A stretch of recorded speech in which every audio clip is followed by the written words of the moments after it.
नमस्ते। ओवरव्यू में आपका स्वागत है। तो आज हमेशा की तरह 3 विषय। नीट परीक्षा, छात्रों के भविष्य के साथ खिलवाड़ की जिम्मेदार कौन? दूसरा, अग्निवीर की शह की राह पर यूपी पुलिस भी चली। और तीसरा, महाराष्ट्र में कब गिरेगी एनडीए सरकार? इन तीनों विषयों पे बात करने से पहले आपसे आग्रह, चैनल को सब्सक्राइब करें और अगर हो सके तो चैनल के की मेंबरशिप भी ले लें। मेंबरशिप का मतलब कि हर महीने आपको एक छोटी रकम हमें आर्थिक सहयोग के रूप में देनी होती है और अगर आप हर महीने एक आर्थिक कमिटमेंट के साथ नहीं बनना चाहते हैं, तो फिर एक बार वन टाइम एक मुश्त भी आप हमारा आर्थिक सहयोग कर सकते हैं। आपके इस आर्थिक सहयोग से हमें चैनल चलाने में आसानी रहती है। तो सबसे पहली बात, नीट परीक्षा कितनी सही, कितनी गलत? मुख्य बात यह है कि छात्रों के भविष्य के साथ का जो खिलवाड़ हो रहा है, उसके लिए जिम्मेदार कौन? आप रोज सुन रहे होंगे कि नीट परीक्षा को लेके क्या-क्या वो चल रहा है, सुप्रीम कोर्ट तक में कार्रवाई हुई है। मैं थोड़ा आपको बैकग्राउंड दे दूं कि नीट परीक्षा है क्या? नीट परीक्षा national eligibility cum entrance test है और ये अगर आपको पहले याद हो जिन जिन घरों में बच्चे देते थे, तो पहले ऑल इंडिया पीएमटी बोला जाता था, pre medical test all India का एक कंबाइंड होता था।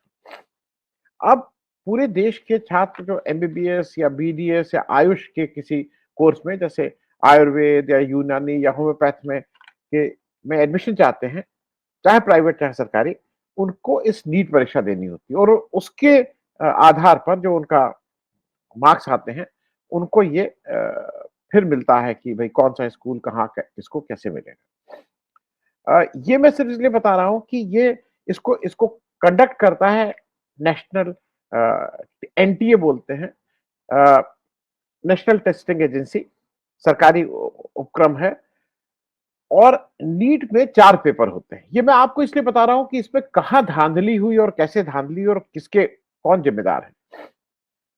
फिजिक्स, केमिस्ट्री, बॉटनी और ज़ूलॉजी, इन 4 विषयों के पेपर होते हैं। हर पेपर के 45 क्वेश्चन होते हैं। अब कुल होते हैं 180 क्वेश्चन। हर क्वेश्चन का 4 मार्क्स होता है। तो कुल 720 मार्क्स का पूरा पेपर होता है। इसको 200 मिनट में पूरा करना होता है। 3 घंटा नहीं, 180 मिनट प्लस तो 3 घंटा 20 मिनट में ऐसा माना आता है। आइडिया ये है कि 5 मिनट में आप पेपर पढ़ेंगे और फिर हर एक उसमें आप 45-45 मिनट, खैर 200 मिनट का पेपर होता है। इसमें एक जैसा पहले ही बता दिया था, एक क्वेश्चन 4 मार्क का होता है और अगर आप गलत क्वेश्चन का जवाब देते हैं तो नेगेटिव मार्किंग है। मतलब अगर आप क्वेश्चन अटेम्प्ट नहीं करते हैं, तो आपको 4 मार्क्स नहीं मिलेंगे। लेकिन अगर आप अटेम्प्ट करते हैं और वो क्वेश्चन गलत है, तो 4 मार्क्स तो नहीं मिलेंगे, आपका 1 मार्क्स और कट जाएगा। तो टेक्निकली आपके 5 मार्क्स कम हो जाएँगे। अ, ये इस साल 5 मई को ये टेस्ट हुआ। इसमें मोटे तौर पे इस साल का मैं बता दूं, रजिस्टर करीब 24 लाख से ज्यादा बच्चों ने किया था और इस टेस्ट को करीब 23,33,000 बच्चों ने इसको टेस्ट दिया। इसकी फीस वैसे जनरल कैटेगरी की 1700 रुपए होती है, एनआरआई की शायद 9-9,500 रुपए होती है। मैं उस डिटेल में नहीं मैं मूल मुद्दे पे जा रहा हूं कि अब हुआ क्या। हुआ ये कि इस साल मतलब इस पूरे उसमें 67 बच्चों ने इसमें जिसको कहते हैं टॉप किया। उसमें उसमें 53 लड़के और 14 लड़कियां हैं। अब क्या टॉप होता है? सबको 720 में 720 मार्क्स मिल गए। मतलब सबका 180 क्वेश्चन में एक सब अटेम्प्ट किए और एक भी गलत नहीं था। अब उसमें जो जहां से आपको बिल्कुल साफ दिखाई दे रहा है कि ये पेपर कैसे कंडक्ट हुए और क्या हुआ। बहादुरगढ़ में एक सेंटर में सीरियल नंबर 62 से 69, मतलब 62 टू 69, ये 8 जो बच्चे एक साथ बैठे थे, एक साथ परीक्षा दे रहे थे, उस 8 में से 6 जो थे वो 720 में 720 लाए। हम और आपने भी परीक्षाएं दी हैं, छोटे क्लास की, बड़े क्लास की, हाई स्कूल की, एंट्रेंस टेस्ट, कहीं ना कहीं 8 में से 6 लोगों का 720 में 720 और जो 2 बाकी थे उसमें एक का 719 और एक का 718। अब पहली चीज तो ये आपको समझा दें कि ये संभव ही नहीं है कि किसी का 719 आए। या 718 है? क्योंकि अगर आप खुद ही सोचिए, अगर उसने 180 सब सही किए तो 720 आएगा। अगर उसने एक भी गलत किया तो उसके मार्क्स होंगे 715, और अगर उसने एक एक अटेम्प्ट नहीं किया और कोई आंसर गलत भी नहीं दिया तब 716। ये 719 तो नहीं आ सकता है। तो बिल्कुल साफ ये है कि ये यहाँ पे हेरा-फेरी की गई, और इसमें कुछ ना कुछ तो जिसको कहते हैं ना दया, इसमें कुछ ना कुछ तो गड़बड़ है। अब एक चीज और बता दें, इसमें एक दूसरी घपला ये हुआ कि इसमें 1563 बच्चों को ग्रेस मार्क्स दिया गया, और उसपे ये जस्टिफिकेशन दिया गया बाद में, जब ये हल्ला मचा कि ग्रेस मार्क्स कैसे, ग्रेस मार्क्स कैसे, तो क्योंकि अजीब तरह के मार्क्स आ रहे थे जो मार्क्स टेक्निकली पॉसिबल नहीं है, तो कहा गया कि नहीं नहीं, ये 700 मतलब इस तरह के मार्क्स इसलिए आए हैं कि कुछ सेंटर पे परीक्षा लेट शुरू हुई थी, तो उन सेंटर के बच्चों को हमने ग्रेस मार्क्स दिया। वो 1563 बच्चे हैं। घपला ये भी है, मतलब आपने कहीं इंटीमेट नहीं किया, आपने कहीं इसको वो नोटिफाई नहीं किया कि भाई हम इस जगह से इस कारण से इतना वोट कर रहे हैं। अब ये सब मामला पहुंचा सुप्रीम कोर्ट। सुप्रीम कोर्ट ने कहा कि भाई देखिए, एडमिशन प्रोसेस है, आप खुद सोचिए पूरे देश के 23 लाख से ज्यादा बच्चों का भविष्य इस पे से जुड़ा हुआ है। एडमिशन तो सबका नहीं होगा, एडमिशन तो कुछ 1.25 लाख 1.5 लाख बच्चों का होगा, लेकिन बच्चे तो इसमें 23 लाख इन्वॉल्व है ना। तो उन्होंने कहा हम इस प्रक्रिया को रोकेंगे नहीं, लेकिन इसकी पूरी जांच होनी चाहिए। इस बीच जो एक दो चीजें आपके साथ शेयर कर लूं, धर्मेंद्र प्रधान साहब हैं, एजुकेशन मंत्री बने, उनका कहना है सब ठीक ठाक है, पहले भी थे, अब उनका कहना है नहीं इसमें कोई दिक्कत नहीं है। इतना बड़ा घपला हो रहा है और आप कह रहे हैं इसमें सब ठीक है। मैं एक इंफॉर्मेशन आपको दे दूं जो आपको बहुत से प्रश्न आपके खुद ही हल हो जाएंगे। अभी क्या हुआ है कि एजुकेशन इंस्टीट्यूशंस में आरएसएस के प्रभावित लोगों की बाढ़ आ गई है। मतलब वो आरएसएस, जरूरी है कि आप आरएसएस से आए हो, और आरएसएस के द्वारा ही नियुक्ति हो रही है। जो नेशनल टेस्टिंग एजेंसी है, उसको उसके चेयरपर्सन है प्रोफेसर प्रदीप कुमार जोशी जी।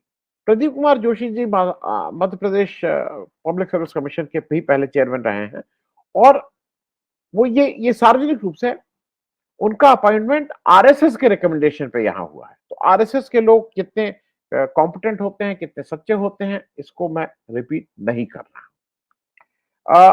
अब मुख्य बात यह है कि इसकी जांच तो होनी ही होनी चाहिए, क्योंकि पेपर लीक भी एक धंधा हो गया है। तो कहीं आप लेट करके, कहीं आप इस तरह की जो घपलेबाजी कर रहे हैं, इसकी जांच होनी चाहिए। उसपे कोई ऐसा पहले ही से कठोर कानून होना चाहिए। People responsible should be asked, क्योंकि देखिए ये एक धंधा केवल उसका नहीं है, पेपर लीक का एक और चक्कर हो जाता है। 1700 रुपए फीस, 23 लाख बच्चे, करीब 400 करोड़ रुपए का तो केवल आपका इससे आ रहा है।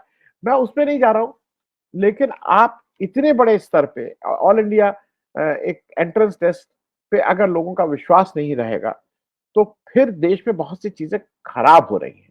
तो मेरे हिसाब से इसकी जांच सुप्रीम कोर्ट के सुपरविजन में होनी चाहिए, और जो भी व्यक्ति हो उसको एग्जम्पलरी, मतलब उसको कुछ ऐसा सजा मिलनी चाहिए कि याद रखे लोग, नजीर बन के वो रहे। अब हम लोग दूसरी बात पे आ जाए कि अग्निवीर की राह पर उत्तर प्रदेश पुलिस भी। अब आप कहेंगे भाई उत्तर प्रदेश पुलिस भी अग्निवीर की राह पर का क्या मतलब?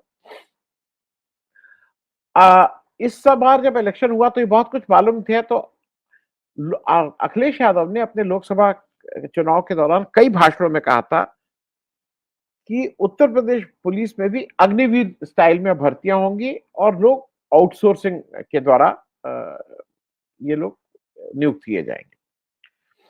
12 जून को, अभी क्या हुआ है कि 12 जून को डीजीपी एस्टैब्लिशमेंट, उत्तर प्रदेश में DGP police, DGP headquarters, DGP वो होते हैं, उसमें से डीजीपी एस्टैब्लिशमेंट जिनका जिम्मेदारी होती है ये रिक्रूटमेंट, उनकी ओर से एक पत्र था वो जो वायरल हुआ था।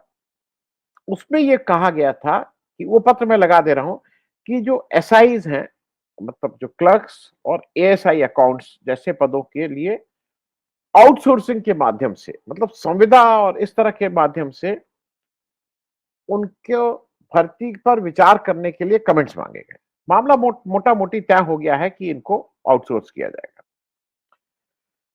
जब मामला कहीं से ये कागज लीक हो गया और मामला सोशल मीडिया पे खूब कस के वायरल हुआ लोगों ने, तो जब जब लानत पानत शुरू हुई, तो उत्तर प्रदेश पुलिस की ओर से सफाई दी गई कि ये बाय मिस्टेक ये पत्र जारी हो गया था और इसे निरस्त कर दिया गया है।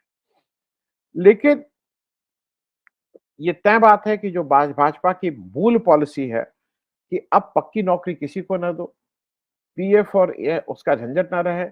दूसरा एक और कारण होता है, देखिए ये केवल पैसे की बात नहीं है। अगर आप संविदा पे व्यक्ति को रखते हैं तो 11 महीने के लिए होता है। तो उसका जो भर्ती का घूस होता है, वो एक कांस्टेंट पैसा आपके पास हर साल आता रहता है, क्योंकि हर साल उसका अगर उसको अपने मतलब अपनी जो नियुक्ति है उसको फिर से बढ़वाना है, तो उसको हर साल घूस देना होगा। और ये जग जाहिर बात है, मैं कोई नहीं कह रहा हूं, आप किसी भी संविदा कर्मी से पूछ लीजिए, सब संविदा कर्मियों को मतलब कसम खाने के लिए 1-8% पे हो सकता है, लेकिन मेजॉरिटी ऑफ द संविदा कर्मी को इवन उस संविदा कर्मी की नौकरी के लिए एक तो घूस देना होता है, फिर उसकी कंटिन्यूएशन के लिए घूस देना है, तो कितना अच्छा है, मतलब सरकार के लिए कितना अच्छा है वो जो हर साल आपको एक एक बंधी बधाई रकम घूस के रूप में आपके पास आ रही। दूसरा एक और फायदा क्या होता है कि अब आपको इसमें आरक्षण का होता ही नहीं, क्योंकि संविदा वाले में आरक्षण लगता नहीं है। तो आपके हिसाब से ये जो जो दलित वंचित वर्ग है उसको कुछ एड्रेस करने की जरूरत ही नहीं है। अ, अब उधर क्या है कि ये सारी चीजें जो अग्निवीर का मामला है उसपे सरकार ने तो अग्निवीर लागू कर दी है। अब वो फौज की तरफ से भी दिक्कत हो रही है उसको करके, तो अब वो एक नया जारी कर रहे हैं कि हम 50% को रेगुलराइज करेंगे। लेकिन सरकार के कई जो उनके एनडीए के जो गठबंधन के दल हैं, उनकी तरफ से मांग शुरू हो गई, भाई अग्निवीर पे फिर से विचार होके इसको बंद करना चाहिए। इस तरह की भी मांगे उठ रही हैं।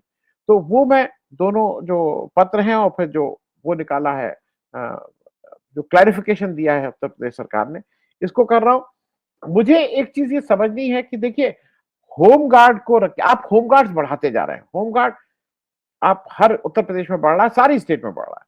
और होमगार्ड की मतलब जो गति होती है उसको बताने की जरूरत नहीं। होमगार्ड के साथ क्या क्या काम कराए जाते हैं उनको मतलब ये मैं कहना नहीं चाहता हूं, क्योंकि ये किसी भी उसके लिए, लेकिन उनको लोग पुलिस की इज्जत तो नहीं देते हैं, उनको नौकर के रूप में ही इस्तेमाल किया जाता है। तो मेरे हिसाब से ये जो भाजपा सरकार का एक धीरे-धीरे ये चल रहा है ना कि सबको संविदा पे रखो, जिससे एक रेगुलर सोर्स ऑफ घूस भी आता रहे, हमें पीएफ और इस उससे भी मुक्ति मिली रहे, कोई आदमी परमानेंट ना रहे, उसके पास कोई राइट्स ना रहे अपनी नौकरी को लेके, उस पे अंकुश लगाने की जरूरत है। और मेरे ख्याल में अब ये बात मुद्दा बनने लगी है और आगे आगे वाले आने वाले इलेक्शंस में ये और क्लियर हो जाएगा। अब तीसरी बात, महाराष्ट्र में कब गिरेगी एनडीए सरकार, ये अब मोरलेस डिसाइडेड है। देखिए, अगले 4-5 महीने में महाराष्ट्र में विधानसभा इलेक्शन होने जा रहे हैं।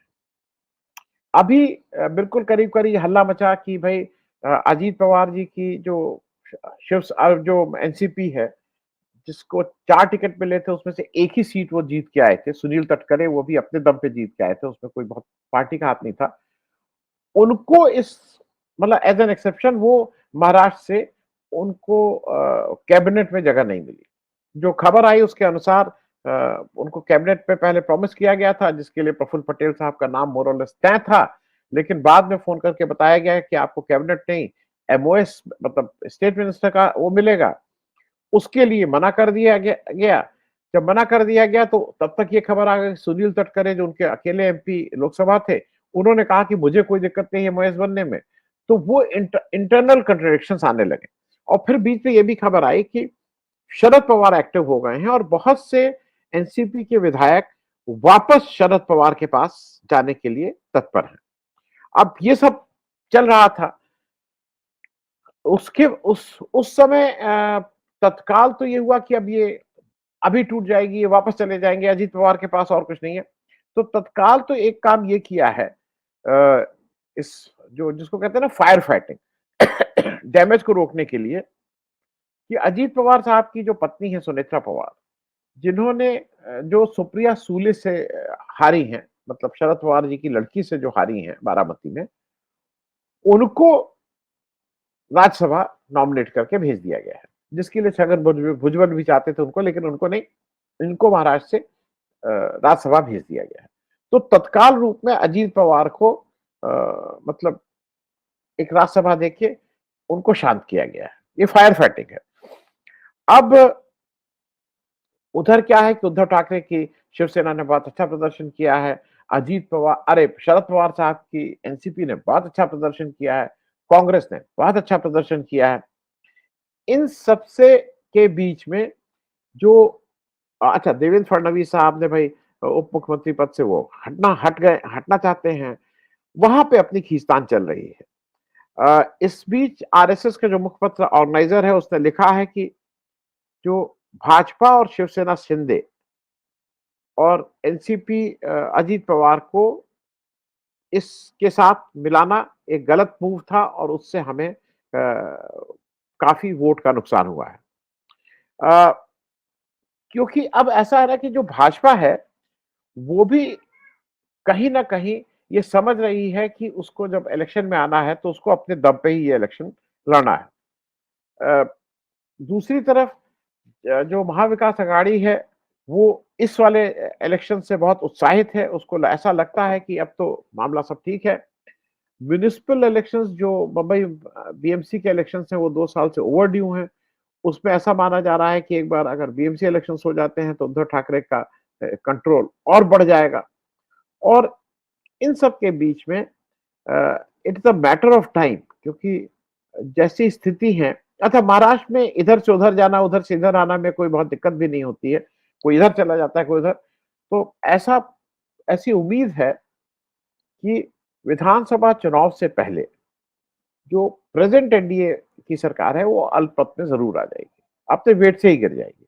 और चाहे वो एनसीपी शरद अब अजीत पवार का गुट हो, चाहे शिवसेना शिंदे हो, और इसकी भी एक इस संभावना से भी इनकार नहीं किया जा सकता है कि बीजेपी का भी एक वो गुट जो बहुत कंफर्टेबल नहीं है, वो भी शायद